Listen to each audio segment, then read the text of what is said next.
exploratory research can be followed by descriptive or causal research. So once you have those tentative outcome of the exploratory research, then you can use proper data collection, you can use a structured process of data collection to determine whether this particular assumption, this particular hypothesis is true for this particular population or not. So exploratory research can be followed or should be followed rather with descriptive or causal researches. So you can say that in a research process, step number 1 is exploratory research and descriptive or causal research, these are step number 2. For example, hypothesis developed in stage 1, that is exploratory research, can be statistically tested using descriptive or causal research, that is stage 2. So this is the relationship that in most of the situation your exploratory research is stage 1 and descriptive or causal research is stage 2.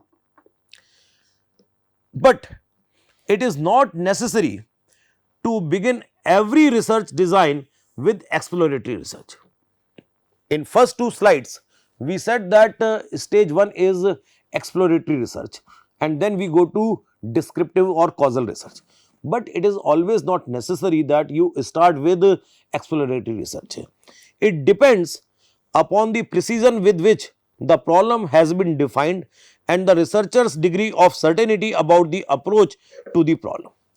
If as a researcher you are very confident that you have sufficient knowledge, sufficient understanding of the problem and what process, what approach you should adopt for this particular research, in that case it is not required to have exploratory research. I want to design a turbine for a new power project and I know what are the parameters which can affect the design of the turbine. So I already know with available literature, available documents, available researches that these are the parameters which are going to affect the performance of turbine. So I will design my turbine using all that available literature. I need not to go for exploratory research to identify those parameters which can affect the design of the turbine. So in this particular case, when I am talking of design of the turbine, I need not consider this exploratory research, I can directly start with my next level of research designs.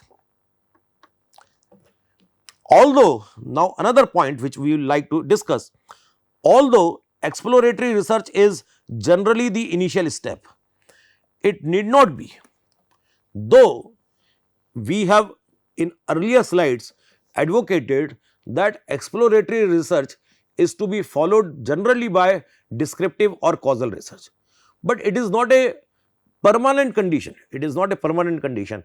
In previous slide we discussed that in some cases exploratory research may not be required, and now we see that in some cases exploratory research may follow descriptive or causal research, because the output of descriptive or causal research will be more quantitative in nature.